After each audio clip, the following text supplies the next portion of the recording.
series. This is going to be foundation and blush.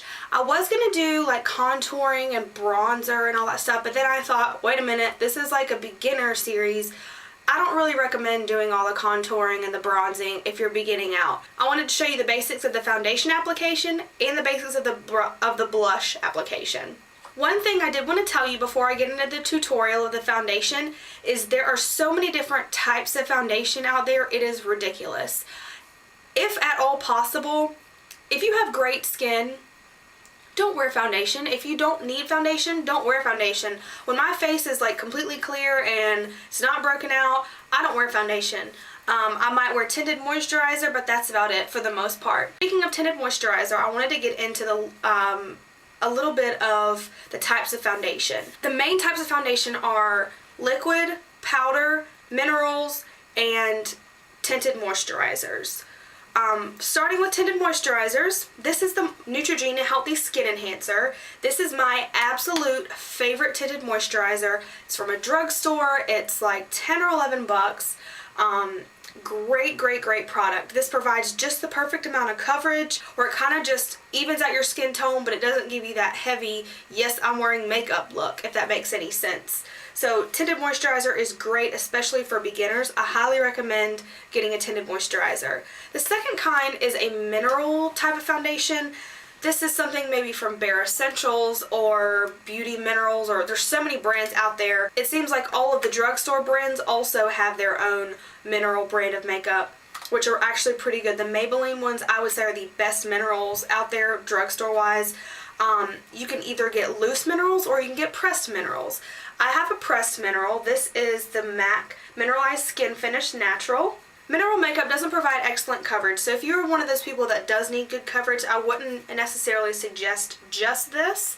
But this does provide a really nice dust of color to your face, again, just evening out your skin tone. The next type of foundation is powder foundation.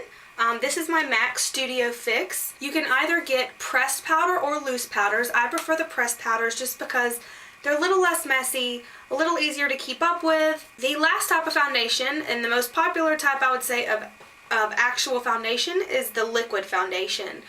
This is the MAC Studio Sculpt SPF 15 foundation. There are tons and tons of fantastic, less expensive types of makeup. I honestly would say if you are just starting out in makeup, don't go to MAC, don't go to Bobbi Brown, don't go to all the big expensive makeup counters because you don't need it. You can find just as good of a foundation, if not better, at a drugstore.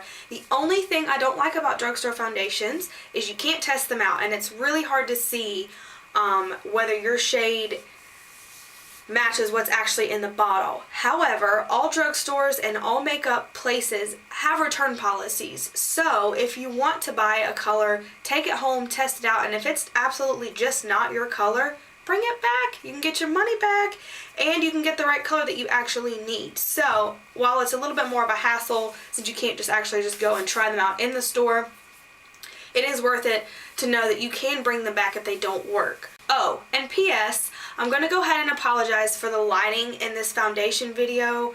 I don't know what happened. I realized my camera had gotten some settings messed up, so I look a lot more orange than I should filming these tutorials, but this tutorial took forever to get all the stuff that I needed out and together, so I am absolutely not going to refilm it. So please just love me and put up with my color problems. Hopefully you guys will find this video helpful, so let's get right into it.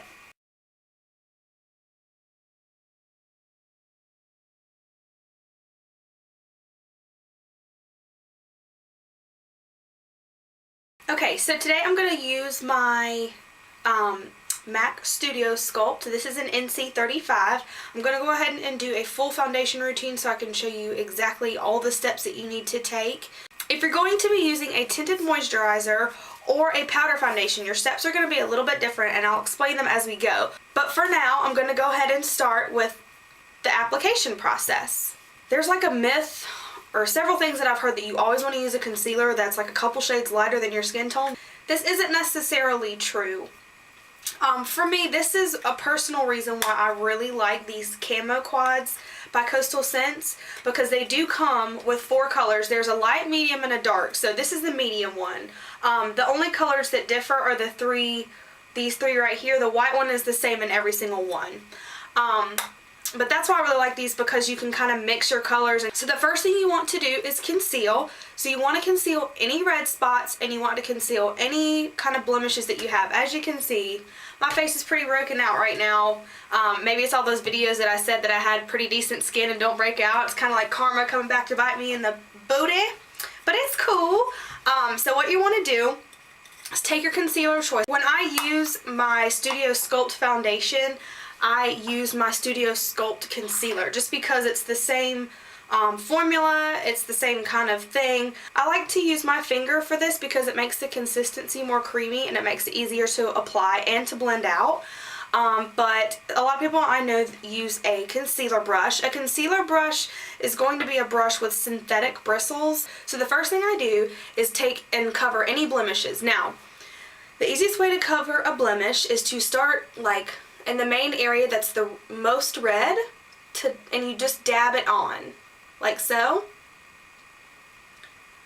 Okay, so you dab it on, but you don't want like this heavy concealer look. So then you take and you kind of blend out the edges with your finger. I really hope you can see this. And the whole time you want to pat, because if you don't pat, if you just kind of like rub this in, it's just going to rub it right off, which kind of defeats the purpose. So just kind of want to dab in, and then any other red areas that I see, I'm just going to do the exact same thing.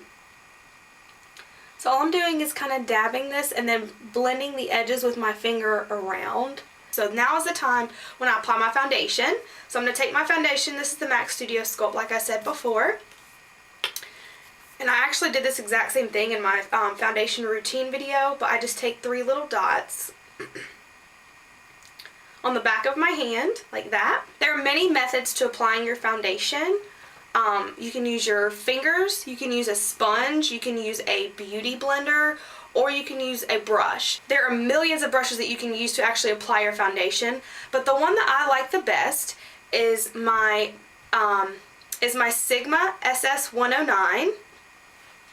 It's a very small powder brush. If you can see, this is very, very tiny compared to like my hand. Does this make sense? Like, it's pretty tiny, but it helps to get in the crevices and the areas that I need. Okay, so what I do, take my first little dot. We're going to stipple, meaning we're just going to kind of dip this in the product to get it onto the brush. So it looks something like that. Then we're going to do the exact same motion on the face. Now, what you want to do, you don't want to start, if you have any concealer on your cheeks, you don't want to start right on your cheeks, because that's just going to create an issue and trying to blend all that out. So I'm actually going to start right underneath, kind of go in a circular motion around, if you can see that. Okay, so I'm kind of like in a circular motion until I apply all the product that I have on my brush, until it's all on my face. Then I go back and use my circular motion to blend it in. When you get on top of the area where you have concealer, just kind of dot over it as to not knock off the concealer, because otherwise it's just going to knock off and mess up all the work that you did. And you want to do the exact same thing. Dip your brush back into the product that's on the back of your hand. Kind of stipple around the areas that you have the concealer. And then go ahead and blend it in.